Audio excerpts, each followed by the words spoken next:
Okay, here we go with another one. How's everyone getting on? Um, I thought I'd make a shorter video today. I finished the British poetry, and that'll go up on YouTube very soon. And there's a couple more in the pipeline. But today I just wanted to, given that I've already done a little short survey from British poetry, which you should be able to refer to fairly soon.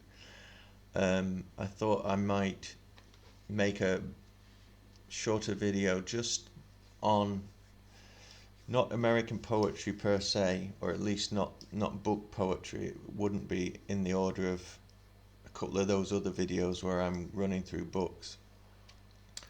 I mentioned the name of the website Pennsound. I'm aware I did that in like the first couple of videos. Maybe I did specifically on poetry, and I thought I'd make a short film just on that. Won't be very long. I think it'd be most useful for people who have started reading into poetry, as a Brit possibly, or as somebody on this side of the Atlantic, and as a kind of intro to that site, because I do think it's incredibly useful.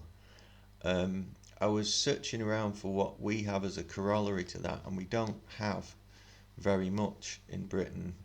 Um, I am kind of the opinion that American poetry just kind of soared way ahead of British poetry in the 20th century.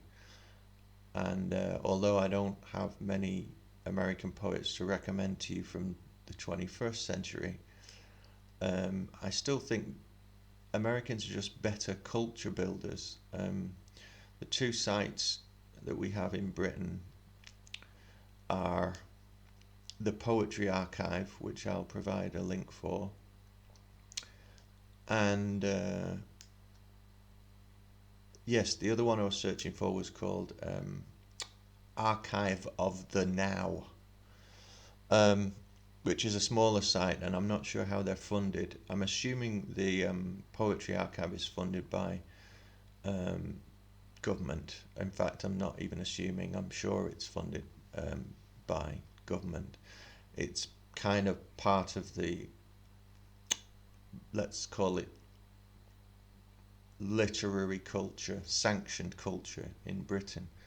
And I would like to say that Archive of the Now is a brilliant alternative to anything kind of more dissenting.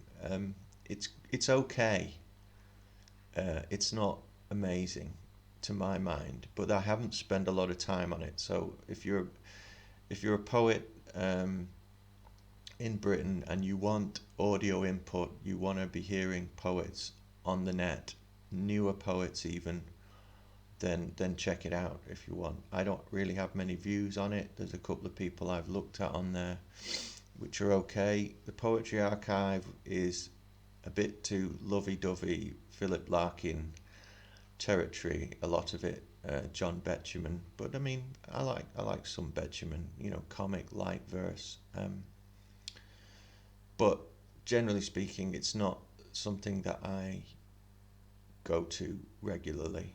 In the last 5 years, I've probably only visited the Poetry Archive maybe 3 or 4 times just to check if they have stuff from the writers that I like. And once you've watched that British Poetry Survey video, you'll have a sense of what I like, what I don't like. It's a little bit tricky anyway, isn't it? Because most of those poets that I was focusing on tend to be um, they're well before the time of audio, or just as audio's coming in as a notion in order to record poetry. So I don't want to sound old-fashioned. I don't think I am in many ways, but they just don't float my boat. A lot of these newer writers, and consequently, although there's lots of audio available, it doesn't necessarily mean you'll find a poet you really like. I think the problem I had when I was growing up was I was going to poets as teachers as well, teachers of literature, teachers of writing more generally, and I really didn't get the response that I guess the enthusiasm was way beyond the what was given to me or what was in front of me at the time in the 90s, through the turn of the century.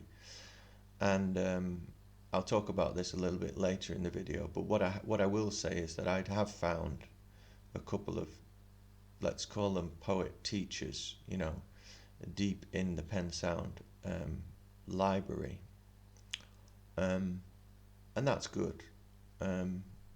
I will talk about my time studying creative writing in Britain in another video. That was a different experience, but I'll get onto that in a different video. So what I've done with this Pennsound is I've just literally 10 minutes ago gone back to the website, and there's a lot of stuff there, like really tons of stuff. You could spend years and years looking at different poets. I just made a cursory list here of the things that I've got from that site over the years, and the major people on there that I would want to recommend to somebody who's writing, who's perhaps younger than me. I do think they're just streets ahead in terms of this element, this teacherly influence in poetry. You may not always have these people's poetry stay with you, but I think you will gain something from them. The thing with Pennsound is you've not just got poetry as well. You've got a vibrant culture of lecturing, of talks, of presentations. So even if you don't always like a poet's work, you can listen to lectures and make up your mind that way. They might have something to tell you, within a different context. So I'm going to try to balance this out, so I'm not spending time talking about poets who I'm less interested in. I want to focus on the ones that I do like. Having said all of that, I've made an initial error already. There are British poets on this site. It is not explicitly for American poets or North American poets. It is simply University of Pennsylvania's recorded sound in terms of poetry. That's all it is. So there are British poets in here, and I think, to my knowledge, there are Canadian poets in here as well. Not specifically on my list, although I'm looking through. There's a few Brits here, but yeah, it's ostensibly American, probably 95% or something, 90%, and then there's people from other places as well. So they've just basically collected up all this stuff, regardless of nationality. It's tricky to list. Some of these poets kind of connect up with each other because they're involved in different movements in poetry. So I'm kind of a bit wary of diving in, but I guess I'll just chat you through some of these things. I've also included poets that I don't actually like, but who are significant enough for you to give them your attention if you want. There's probably a handful of people on here that I either no longer listen to or listen to, got something from, and then didn't really spend much time with. So there's a few characters like that as well. And I'll just go through it alphabetically, just as I did on the site. Everything's alphabetically listed. Okay, so, and I don't really want to give a précis of a summary of American poetry of the last half of the 20th century in this. Obviously it's going to come in, there's going to be connections, but I'm just really trying to talk about the actual recordings and what I got for them. If you're kind of trying to learn more about American poetry, I guess there would be certain schools that you would need to know about, and some of them cross over into British culture, into British poetry as well. Off the cuff, without researching this, the most important school, as it were, for me is definitely what became known as the San Francisco Renaissance. So we're talking early 50s probably, um, through the 50s into the 60s, and some people argue that that gave birth to beat poetry in the mid to late 50s. Although beat poets were established and spending time around each other by the late 40s. What else have we got? I'm not sure how far I want to go into this because I'll end up commenting on it with individual people anyway. Okay, so it just so happens that the first person on my list is kind of tangentially connected with that San Francisco Renaissance, so it makes sense just to go straight into the list. Okay, so I've got Helen Adam at the top of my list. Now, Helen Adam was a Scottish poet who was really interested in folklore and witches and balladry, Scottish balladry. But she's transplanted into the west coast of the US, and what's really interesting is she's curiously unaffected by, the Poundian verse libre or whatever free verse movements. So she's still dealing with very strict metrical forms of Scottish ballads from the 19th century and earlier. And she was a friend of the poet Robert Duncan. She's definitely worth listening to. She's on YouTube as well. I think she's passed away quite a while ago now. Yeah, she's a fun figure and humorous, and she writes kind of folklorish, kind of childlike, musical, metrical balladry, I guess. So I've got her on there, and because I'm interested in the San Francisco Renaissance, obviously um, I've had a few of those writers on my list here, and she's the first one. Um, Will Alexander is a really interesting LA poet. Writes a lot of surrealist poetry. I've published a couple of his things on my Fiend website a few years ago. Um, he is pretty much, and I don't know what his take on this would be. He's an heir to the surrealist poet Philip Lamantia, surrealist poet from the 40s and 50s, American poet. I'm going to come back to Lamantia in a little while.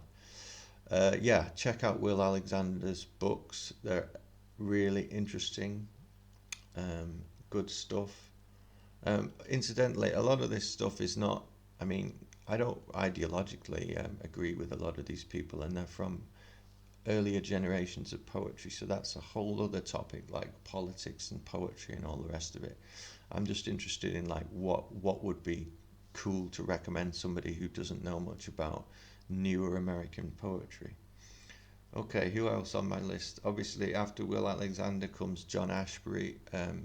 Shouldn't need too much of an introduction to you if you're interested in newer American poetry, kind of giant of literature, supposedly. I'm actually not a fan of John Ashbery. He's one of those that would be in the category I mentioned.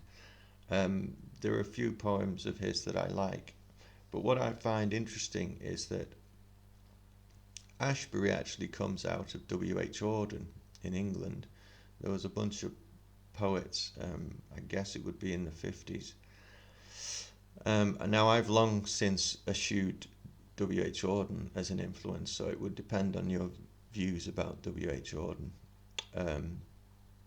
I think he's a relatively tame poet, unimaginative poet, definitely wouldn't be included in my survey of British poets that I think significant. Now, maybe a decade, no, maybe 15 years ago, if you'd have asked me about W.H. Auden, I would have had a very different take. And I guess we grow through these things. So I think there's a kind of poetry establishment represented in Auden. There's really nothing imaginative that he's actually saying. But to newer poets, he might be an interesting figure.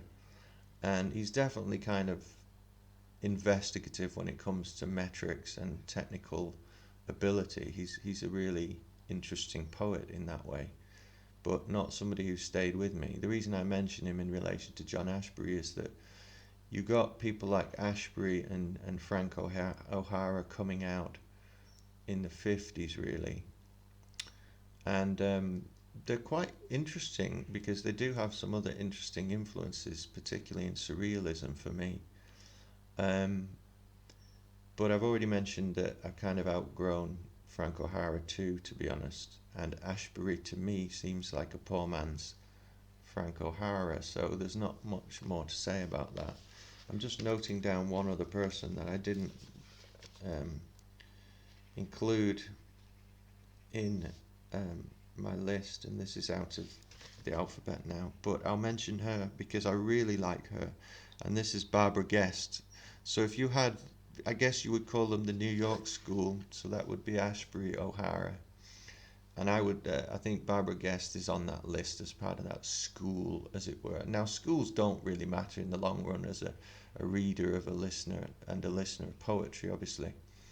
But it's just a way for me to present this stuff. I mean, I may well be speaking to people who already know a lot of it. But anyway, Barbara Guest, I would definitely recommend her poetry. I would definitely say she's definitely top 5 poets of the last 50 years in America.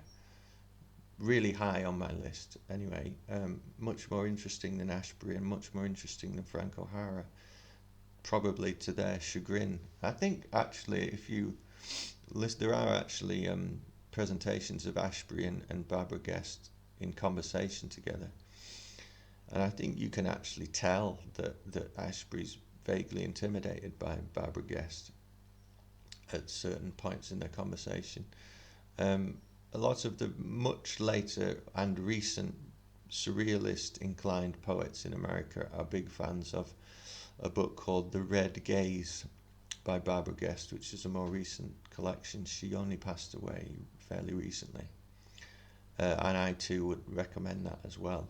Although I have big problems with surrealists in other ways because they tend to be socialistically inclined, and I'm definitely either in a classical liberal or conservative ideological mindset. I don't want to get too much into politics, but I do tend to join these schools and then within months or years have big problems with some people's political views, and then I have to shrink back, so that's up to you. I do think European surrealism is wonderful, and I think there are certain brilliant exemplars of surrealism in Britain and North America. But yes, I'm not interested in um, the. I guess it comes out of Andre Breton, Breton's notion of permanent revolution, Marxism, and all these problems about we don't need the family and all that kind of stuff. So Breton is an incredibly problematic political figure in literature, or literary figure in politics, if you want, whose views I don't agree with very much, but who I would definitely recommend his prose. I mean, I would definitely recommend everybody read his prose and his, even his poetry, because artistically he's a really interesting artist. But that's on a whole other topic. Okay, so Ashbery. Ashbery's invested in surrealism slightly, so it's worth mentioning surrealism more generally. Although I think he died recently, so I don't know what his take on surrealism was in his later years or anything like that. He was definitely not explicitly surrealist, and there would be other poets who are much more embedded in that school who would just go, no, Ashbery's not anywhere near us. So there you go. But then again, you will get British poets, say in their 50s and 60s and 70s now, who grew up with Ashbery's influence, who just, you won't be able to pull them away from him. They think he's a giant. Why do I not like him? I don't get the feeling that when he writes a poem he's got anything very essential about himself that he's plumbing the depths of, say in the vein of D.H. Lawrence or something like that. And I get the feeling that he's just skirting the fringes of what what it is to do a true investigation of oneself as an artist. Um, I can see why he became popular, because he's not at all interested in politics. There doesn't seem to be any comment whatsoever, or even like cultural comment. There's very little. There's very little there, and it seems to come out of Wallace Stevens. This kind of upper middle class person, vaguely comfortable, not willing or interested in most cultural comment. Now, that has its benefits. I mean, I've even recommended people don't get too reactionary when it comes to politics. I don't know what it is, but for me, there's not much to be gained on a decade by decade level of reading John Ashbery. It's up to you. Anyway, there's loads of readings of Ashbery, and you can make up your own mind. Some of them are really good, even if I don't really approve of the poetry. I think he talks quite brilliantly and interestingly about poetry. Okay, enough of Ashbery. Paul Auster, much more well known in prose, and he's been published much more widely in Europe because he's got that link with having lived in Paris. Not much more to say about it. I don't know exactly what they've got there. I have listened to it before. Auster, take him however you want. Again, I don't have much in common with him, and I don't read his work anymore, but he's still fairly significant in terms of being a well-known writer of the last 20 years or so. Amiri Baraka, totally don't get his politics at all.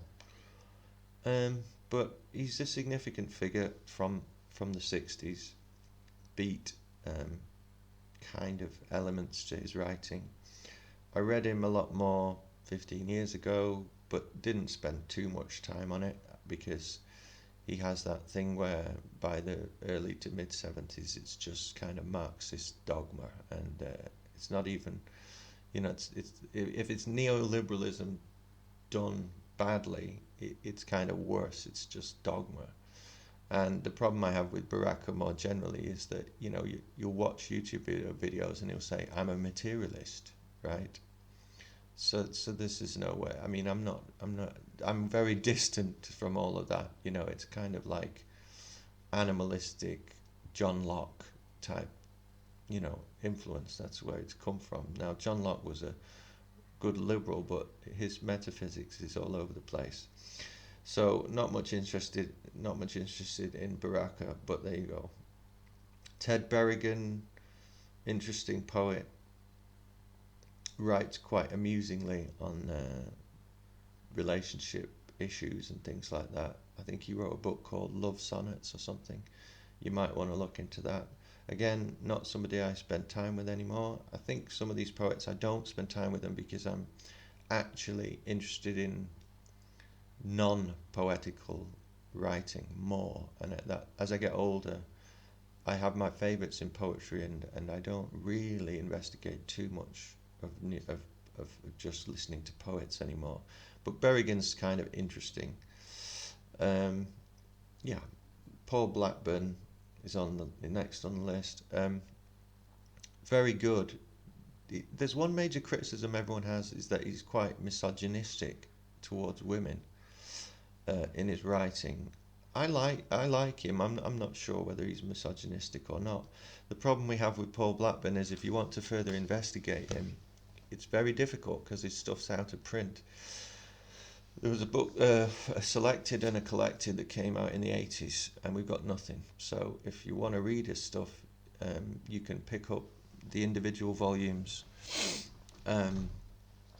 hopefully at a cheap price second hand, but he's really not on the radar of British poets, and he should be, but that's the problem. There's no publishing going on in the way of Paul Blackburn. Blackburn is also very important because he was one of the only ones to be translating the troubadour poetry after Ezra Pound. and I can't remember the volume's name. I think it is called Proeza or something like this. I'm probably mispronouncing it. I'll try and put it in the description afterwards. The New York Review of Books publishing element has put that out in the last few years, and I would highly recommend it, even above Blackburn's own poetry. It's brilliant. And Blackburn ran a poetry. I think it was the Poetry Project at St Mark's in New York, if I remember rightly. Very significant to me. Good, interesting writer, kind of in the post-Pound era. Died young, drank too much, I think. Next on the list is Robin Blazer.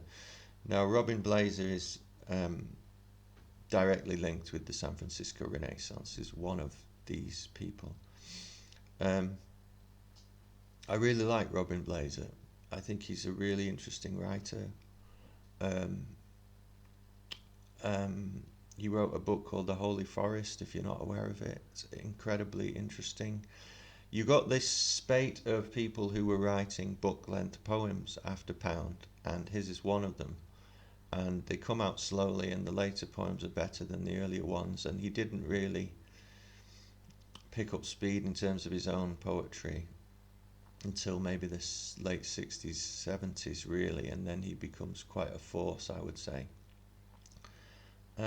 He's got a volume of prose essays out with UC Press, if you're interested as well. Again, I don't share any of the politics of these people. They're of the old paradigm, as I call it. But I still think there's something to be gained from the poetry, especially even if you're just, getting hold of it or not spending too much money on the stuff and trying to dip into it and see what the mindset is. Robin Blazer, I might as well mention them now. Robin Blazer, Robert Duncan, and Jack Spicer tend to be the people that are dealing with the San Francisco Renaissance, all of whom I'm interested in to one degree or another.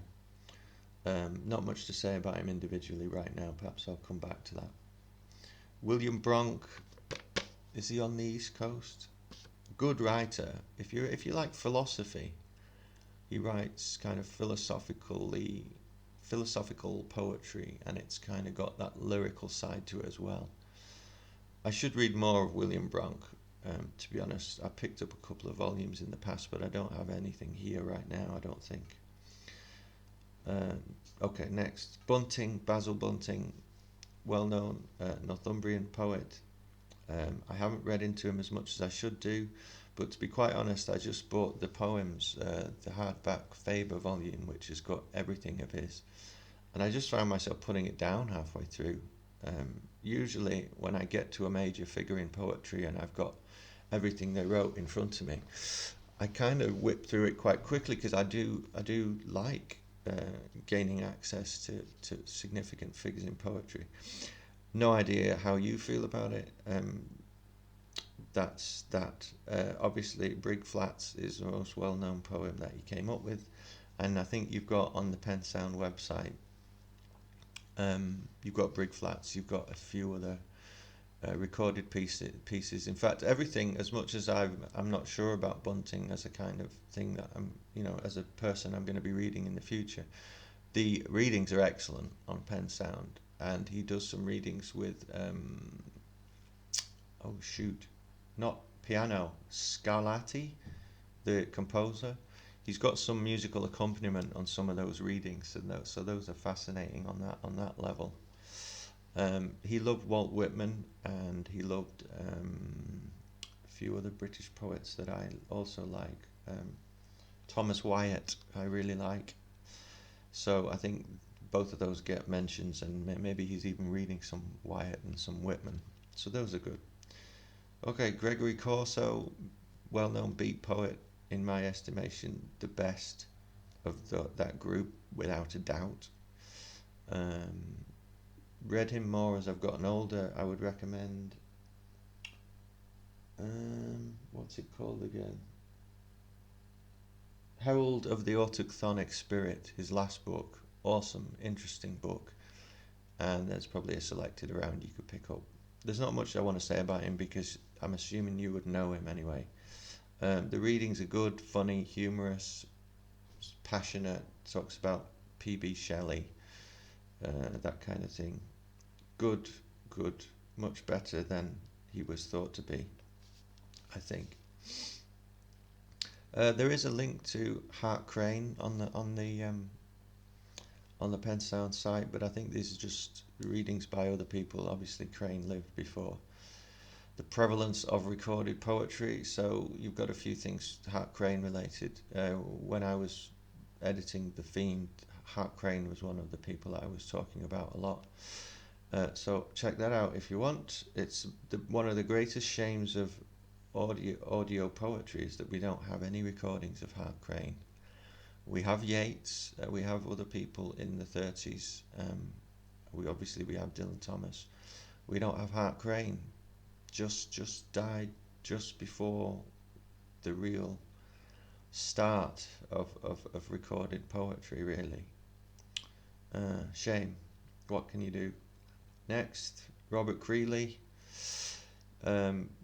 He would be kind of grouped into the Black Mountain poets. You should research Black Mountain College if you're interested in poetry communities and the historical side of trying to run a college that's run ostensibly by a poet. Long gone days. Creeley was involved in that, as was Robert Duncan and a few others. What do I think about Robert Creeley? Well, I mean, from the evidence of the Pennsound website says one thing, which is incredibly laudable, is that we simply wouldn't have a lot of recordings of a lot of these poets who he knew without him. He was a great recorder of poetry. So there's a ton of stuff from Robert Creeley on Pennsound. You could be wading through Robert Creeley for a long time. The early stuff is interesting, I would say, generally speaking. I've picked up there's 2 volumes, again by UC Press, I think. Didn't really make much headway into the second volume, but I really like the first one. I think his early poems are really interesting and very deep and more thoughtful than some of the beat poetry. And I think he's a much more significant writer than either Kerouac or Ginsberg, possibly, although I still like some of Kerouac's prose. But I wouldn't lump him in with that category. He's kind of in between Black Mountain and the San Francisco Renaissance and other schools. He's kind of schoolless, and he's a very sociable, for a poet, he's a very sociable, garrulous writer. So there you go. H.D. Hilda Doolittle, very important poet of Pound's generation, I would say. I like H.D. a lot, particularly the last couple of everything from the War Trilogy, which you can look up if you don't know. So the War Trilogy, and there's a book called Hermetic Definition, which I would argue is just as good as the War Trilogy. I'm not that keen on her early stuff. That was how she became well known. So if you get stuck with the Imagist stuff from the teens and the 20s, and that's all you've read of HD, I'd just say look further, really. Helen in Egypt, the War Trilogy, and Hermetic Definition. Those are the big ones. And in that zone, I would say she's an incredibly good, great poet, possibly. Robert Duncan is next. Useful that these two are twinned together because Duncan wrote a prose book called the HD Book, which I definitely recommend. It's just come out in the last few years. In fact, I was just corresponding with somebody about that the other day. Yes, the HD Book is excellent. When I mentioned teacher poets at the beginning of this, he's one of them. His poetry I've cooled on a little bit, but I think perhaps if you're of a certain age and you need some instruction, go to the talks that Robert Duncan gives. Don't even go to the poetry, just go to like the 1963 Vancouver Festival talks and some of his other talks, and there's lots of stuff on there. He's one of my teachers, I would say, and very brilliant and he is a genius, whether you like his poetry or you don't. He has that mark of the genius when he's talking, I think. Profundity. Not always. I think sometimes he's a bit frivolous. But there is something about him, and you don't get people of his ilk very often. In terms of the poetry, I could make a video just on Robert Duncan, even just on the talks and the prose that he's written. Anyway, if you're interested in his poetry, again, UC Press has put out his collected works, so you can pick those up. But they're a bit pricey. If you want to grab individual volumes, The Opening of the Field is probably the most well known, and Roots and Branches is another one. The best of the individual volumes is Groundwork, which is his last. It seems to me that with a lot of these American poets, it's the last volume that tends to be the best in my estimation, but I could be wrong. I mean, there's some fiery early poetry of some people that I like. Anyway, that's Robert Duncan. Loads to say about him. I'd have to speak on another video about him more specifically. All of these people are close to Pound as well, which is important to say because Pound's influence in Britain has been very different, naturally, I guess. Okay, next one will be Clayton Eshelman. Eshelman's stuff was published on my Fiend website years ago. He's coming in the generations after Duncan. Not much to say about him, although I would say check out certain volumes of his later poetry very definitely. He's translated Cesar Vallejo, which is incredibly important, probably the most important translation of Vallejo I know, and it's a lifelong project of translation, so if for nothing else you should check his translations of Vallejo. I can't remember what material we published on The Fiend, but it would be possibly to do with new releases of his poetry and possibly a bit of Vallejo, I can't remember. Yeah, so very significant in the generations after Duncan, so he's coming more into his own in the 70s and 80s. I think his best period is kind of even later, like the last 25 years in terms of poetry. Okay, next, Lawrence Ferlingatti. He's another one of these people I don't actually like. I had a funny incident a long time ago. I was in the City Lights bookstore in San Francisco, and of course Ferlingatti runs the bookshop, and I did have a chance to. I saw him I think he was upstairs in some storage room, and he was wandering around the upstairs area. So I could have actually kind of engaged him in conversation, but either I was too shy, or I actually, even at that point, I didn't actually like his poetry, so I didn't want to get into an awkward conversation and then go and try to avoid the fact of him being a poet, or have to come to some vocalized judgment about his writing. Not for me in that beat group, but not somebody I focus on too much. I don't know how much you'd have to. I've only got his name here. I can't remember what I listened to at Pennsound. Allen Ginsberg's next. Similar bracket for me to Ferlingatti. Not somebody I focus on. A couple of the early poems are really good. The big ones, right? Howl and Kaddish. Not much else to recommend, and he's all over Pennsound, as you can imagine, and he's a massive cultural figure, so there's loads of stuff there. I don't want to talk about him too much because you'll probably be aware. Peter Gitsy, I think, if that's the right pronunciation, published people like Jack Spicer and was involved in some biography about Jack Spicer in the San Francisco Renaissance. This would be. He's coming in the generations after that. He may well be similar generation. I think he's passed away now. I can't remember. Or is it Kevin Killian? Anyway, I know that Kevin Killian and Peter Gitsy, I think they wrote a book on Spicer and the San Francisco Renaissance. It's called Poet Be Like God. And that was a big influence on me.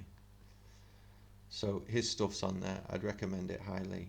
Again, they're way, way older in terms of generations, so they probably have no no similar feel for the world that I do these days. But who cares? I think they're still kind of interesting poets and really good in terms of. I mean, that is the wonderful side about American poetry when you're researching it as a Brit. We tend to get more ensconced in camps in Britain, and it seems to be a lot more open in the US. Like poets encourage and publish other poets a lot more freely, and they make themselves available to each other in a way that British poets don't always do, or have been known to do anyway. Possibly, maybe the internet will change that. I don't know. So Peter Gitz is there. Lee Harwood is a British poet. There's some recordings of his. He's also a translator from the French. He's one of those fans of John Ashbery. Um, Based in Brighton, I think. Um, Bought his collected poems years ago. Enjoyed it. Don't know where it's gone now. I think I may have gotten rid of it because I don't read him much anymore. But he's a good translator from the French, and you'll find him even if you're just looking for. I can't remember who he translated now. There'll be a couple of names. I mean, other people can prod me on what he's been up to. That's another of my glitches is that even the more alternative dissenting voices in British poetry, they don't hold my attention for too long either. You know, even they may not be of the Philip Larkin school, but I don't know. Maybe I'm too impatient with these guys. But anyway, I definitely recommend Lee Harwood's recordings on Pennsound. Next one will be Susan Howe, American poet. She's coming up again in a similar generation. She's quite elderly now, I would imagine. She's written lots of individual volumes of poetry. She's a big fan of Wallace Stevens, so a lot of the stuff that I've listened to of Susan Howe on Pennsound is her reflections on Stevens. I'm a massive Stevens fan. As I get older, more and more, I was recommended Stevens when I was in my late 20s, early 30s, and I think he's great. So that's my take on Susan Howe. I kind of listen to all the Stevens related stuff, but in her own right, she's an interesting poet. I don't know her well enough to say any more about that. Ronald Johnson is tangentially connected with Duncan somehow because he lived near him in not in San Francisco but near San Francisco. I forget the name of the press that's published his work. They were linked to through The Fiend. I think he might be linked to through The Fiend as well. So there's one volume in particular that I really like of his. If I remember the title, I'll stick it in the description. Robert Kelly. Robert Kelly is a compadre of Clayton Eshelman.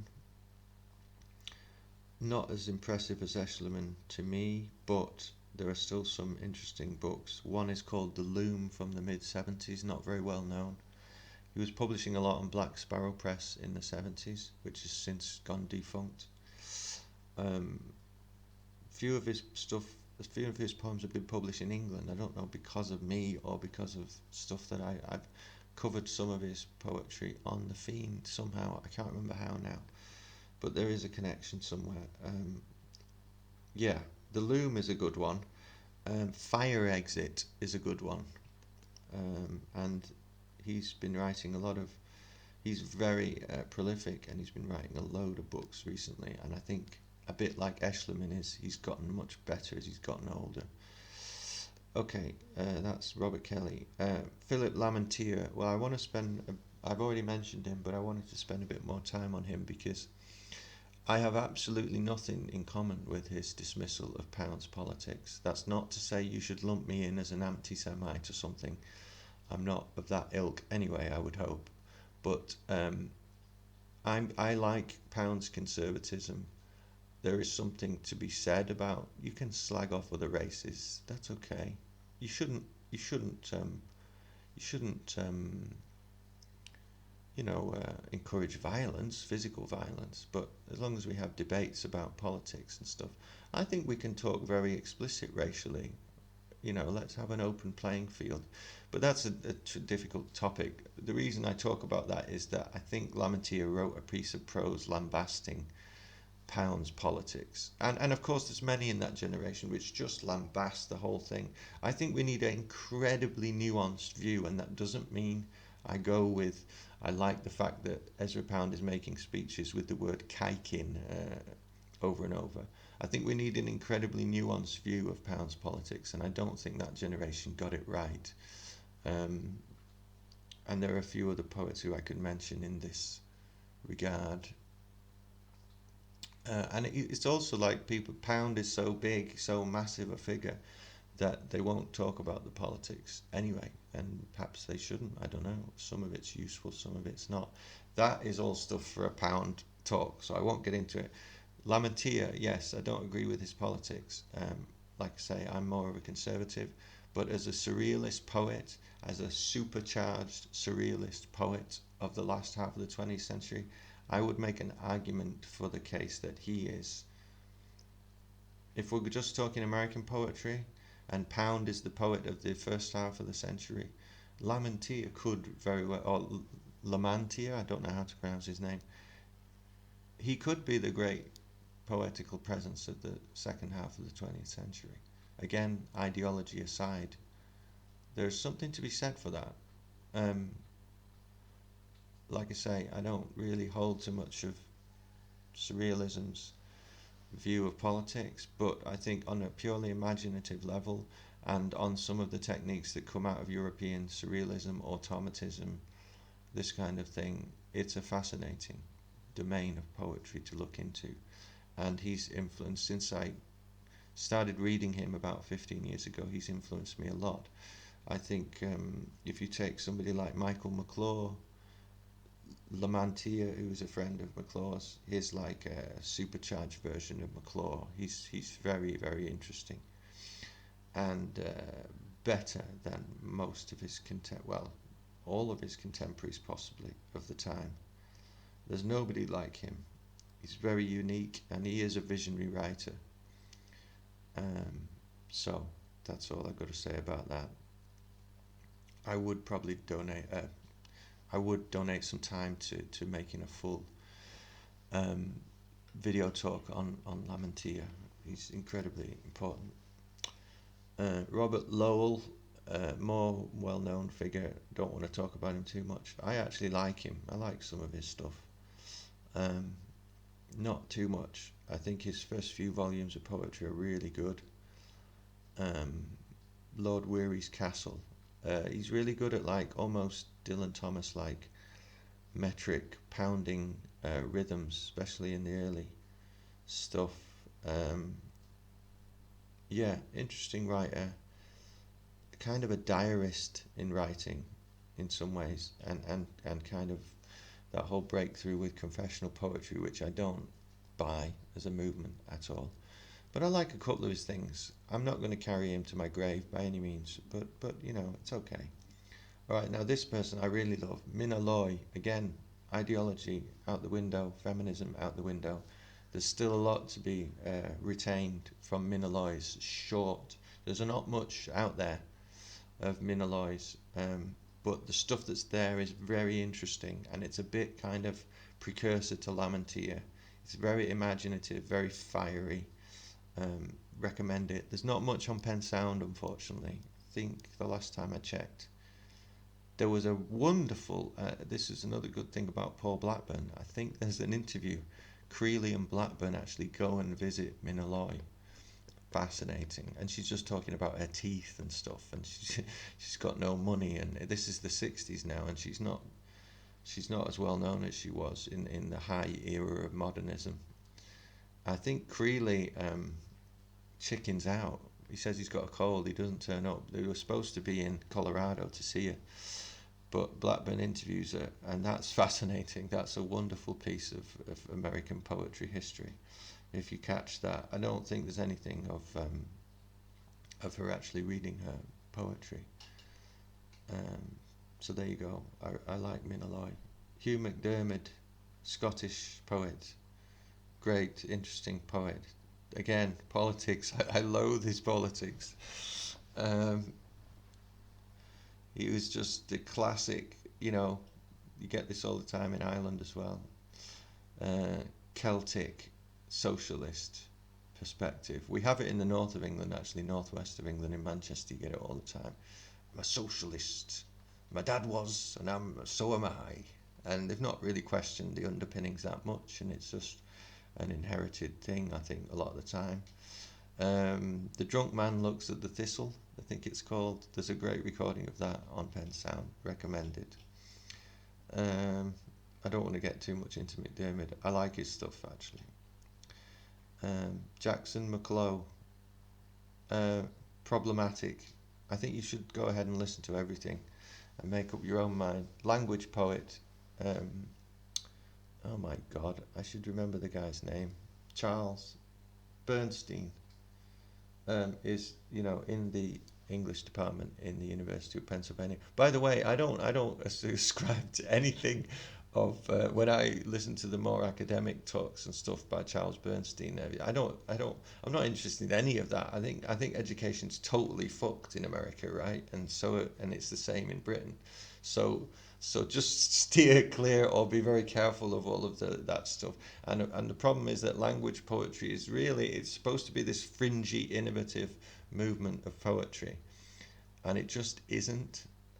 That's my conclusion. I did unfortunately publish a couple of language type poets um, on at the Fiend. I had my own little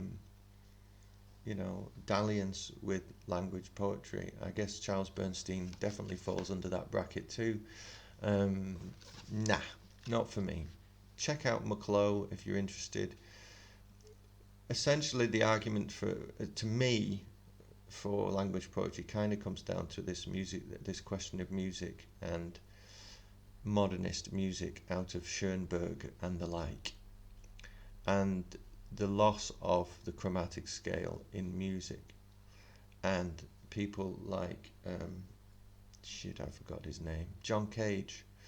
So Schoenberg and John Cage are big on McClough's radar, neither of whom interest me very much, although John Cage's I've read John Cage's writings on silence.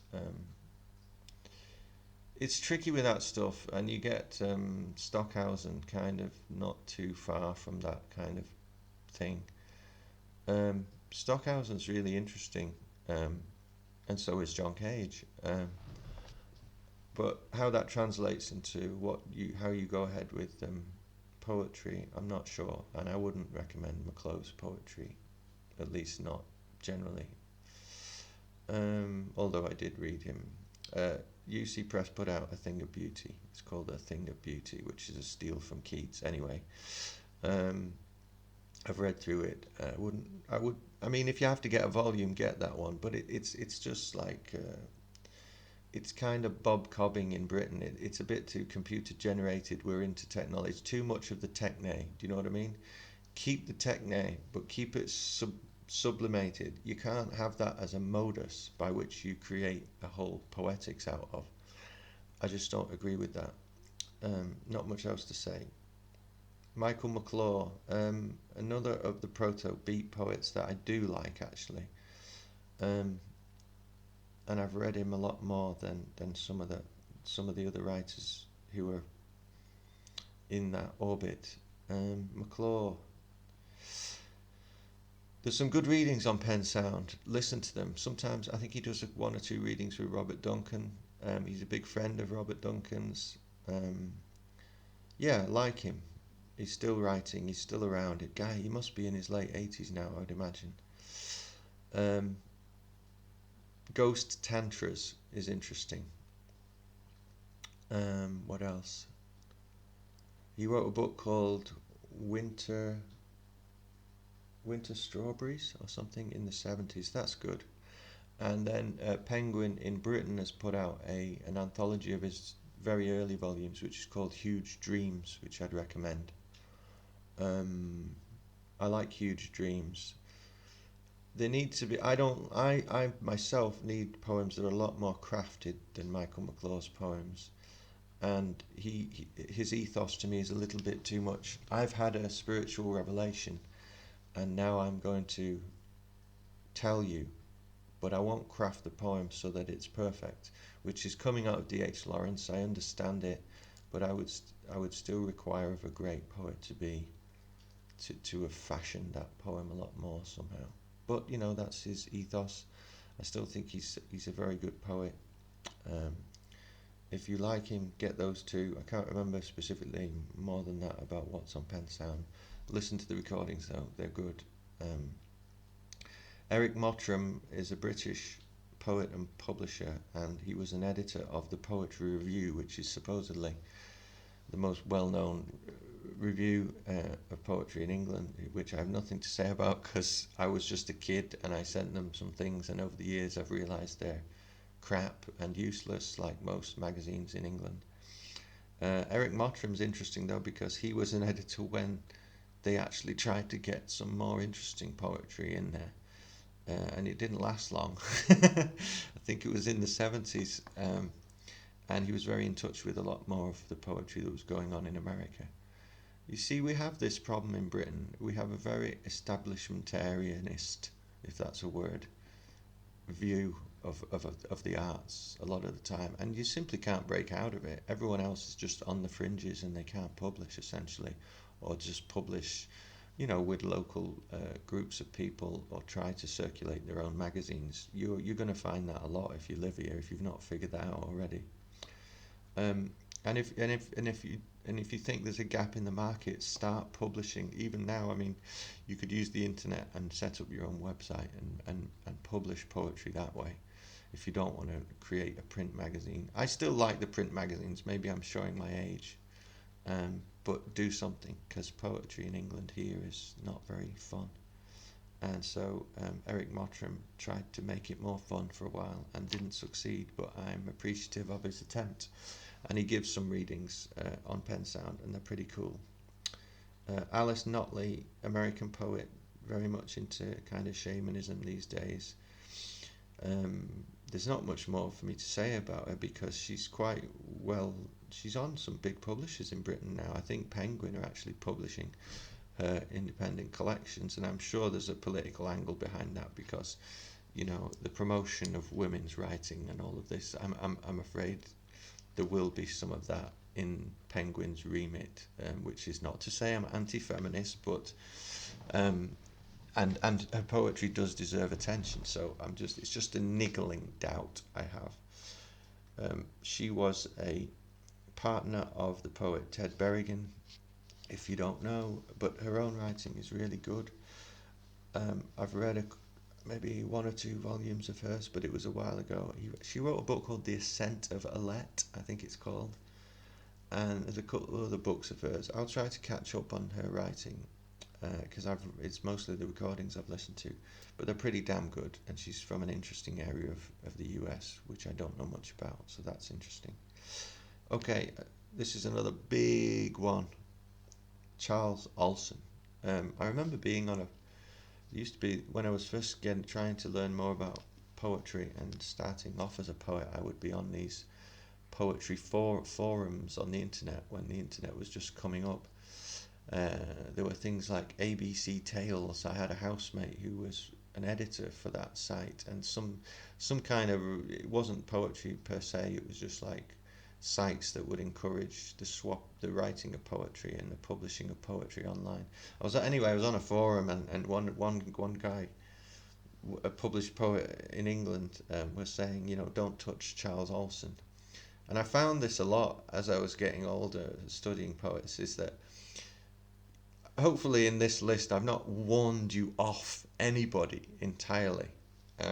Maybe you'll interpret it differently. Maybe Ashbery's not somebody I'm a bit too keen on, but I hope I've not warned you off anyone totally, because that was this kind of ethos that I got with Charles Olson. Don't bother with Charles Olson; it's just abstract nonsense. And I think that person was wrong really, because I've gotten a lot from Charles Olson, and a bit like Robert Duncan as a teacher. I mean, to be quite honest, as poet teachers, you can probably just make do with Robert Duncan and Charles Olson, or at least I have, pretty much. Um, I mean, reading James Joyce helps me, but yeah, so there's loads of Charles Olson stuff there. It's brilliant. It's something, the Duncan and the Olson, I find myself going back to the audio very often, like on a yearly basis, like every few months, I'll re-listen to a talk on either one of those writers. From the Pennsound site, those two are really big for me. Um, Olson talks about Melville. He talks about his own poetry. There's a wonderful talk he gives on Melville um, in the whole list there of stuff that he's got. I won't go into it again. That could go on for another video. George Oppen. Oppen, I don't know too well. I've read a selected poems of his. I recommend it. It's good. What more can I say? The recordings are good. Very interesting writer. Not really in any school that I'm aware of. Sorry, objectivism. Yeah, there was a school. Um, what more can I say? Listen to his stuff. It's really interesting. Ron Padgett, I know more of as a translator. Um, not much to say about him. He's translated Blaise Cendrars. Big Henry Miller was a big fan of Blaise Cendrars. Ron Padgett has translated him. I did get hold of the volume, read some of it. It's not my cup of tea, really, to be reading on a regular basis. But I think that's a damn good job to manage to do, like a whole complete poems by a single translator. He's a friend of Ted Berrigan's. I think they're a little school unto themselves. Not much more to say. Byrne Porter, again, bit tangential to my interest, but still, Byrne Porter published Philip Lamantia, so he's got some interesting recordings. I'm hoping perhaps you could actually look at the site with this on audio even, because I've not given you how to, the spellings for some of these writers. Any tricky spellings, perhaps you can ask me in the comments if you want to check out anybody in particular. But you'll pretty much figure it out from the site when you see the list. Ezra Pound, what can I say? The recordings are brilliant. We have one recording of the Rome speeches. I think it's a crap recording. You can't really hear him properly. It's been published all over YouTube since, but there's tons of stuff of Pound on there. Listen to it.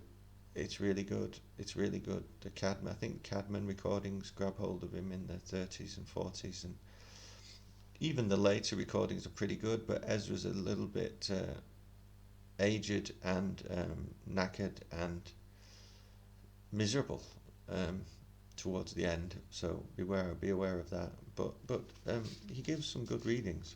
So of this whole site, Charles Olson, Ezra Pound, Robert Duncan, three big ones. I would possibly put in Corso as well as my favourites. Next one, Tom Rayworth, British poet, 60s, 70s, coming through in the 70s. Not much to say. I used to read his stuff, not so much anymore. Still worth checking out.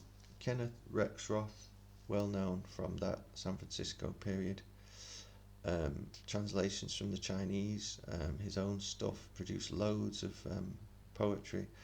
I don't remember what recordings they've got of Rexroth on there, but have a look into it. Rexroth is a good, interesting writer and a big fan of D.H. Lawrence's poetry, as am I. Alright, I'm cutting a few of these writers out because I don't want to be talking too long. Jack Spicer, important. I would add him to that group of favourites. In the San Francisco Renaissance, brilliant writer. Very strange, unusual writing. What more can I say? I've got the poetry here somewhere. His There was a book of lectures called The House That Jack Built, possibly edited by the same guys I spoke about earlier, Killian and Geertzy, I can't remember. That's based on his lectures, where you don't need to buy the book. The lectures are there on Pennsound. Really influential lectures. If you can also find his lectures on magic, those are interesting. Brilliant lectures, talks on poetry. He's very autodidactic on poetry, which I sometimes appreciate. And he has likes and dislikes, and he's not worried about talking about them. Horrific alcoholic in his later life and died at the age of 40, which is awful because he was a great poet. I think he is a great poet, Jack Spicer. Gertrude Stein, can't remember what's on Pennsound. It's not my cup of tea anymore. There's not enough of Stein on Pennsound from what I remember. It's up to you. Jackson McClough is really interested in Stein. Robert Duncan is really interested in Stein. I've not read into it very much, so I have very little to comment. Okay, next one is very significant to me. Wallace Stevens, I've already mentioned him. The recordings on Pennsound are pretty damn good. Not enough of them. I would love to have had more talks and lectures by Wallace Stevens. He's a fascinating writer, and we've got loads of prose of his in writing. I wonder what he would have been like had they caught him for a couple of hours talking about poetry, in depth, without just because I think he seemed to do the tour of the Harvards of this world, and it was there was a very prescribed kind of modus operandi they had there. So it was just read the big poems, Wallace, and then we'll have coffee with you afterwards or whatever it is, which is a shame. If he'd have been 10, 15 years younger, then maybe he would have been given, because it seems to me that through the late 50s and 60s and 70s, this seems to be the era of long recordings of poets talking. He was too old for that. He died too young for that to have kicked in. Wouldn't that have been cool? Hours and hours of Wallace Stevens chatting about poetry. That would have been nice. But anyway, there's some good recordings up there. Rosemary Waldrop is a translator to my knowledge. She might be an artist in her own right, but often these, we people are. She's translated European writers from the French, and I think she was published, translations were published in the Black Herald, who I've mentioned before. Yeah, good translator. Can't tell you too much, but I think there are some good talks by her, and readings by her on Pennsound. Lew Welch is related to the Beats, Lew, Lew Welch, CH, Lew Welch. Good. He's a good writer. Funny, ironic, interesting. Disappeared in mysterious circumstances in the backwoods of some, I don't know, the Western Americas somewhere. I'm not really expanding my reading into the more, the obscure parts of beat poetry. But if that's your thing, then listen to Lew Welch and pick up his books. They're interesting, probably. I've read some of them, but I haven't bought any of his books, I don't think. William Carlos Williams, a giant of American poetry. I grew up in Britain, so it's hard, and 50 years outside of his orbit, so it's hard to really connect with him as the poets of that generation would have done. And I've not read Williams's writing. I picked up selected poems, and I found him too prosaic for my liking. Not lyrical enough. Not the high lyric voice that I mentioned in another video, to my mind. But as a kind of stalwart cultural figure, that might be something to look into. Last but not least, Yeats, which is kind of obvious, but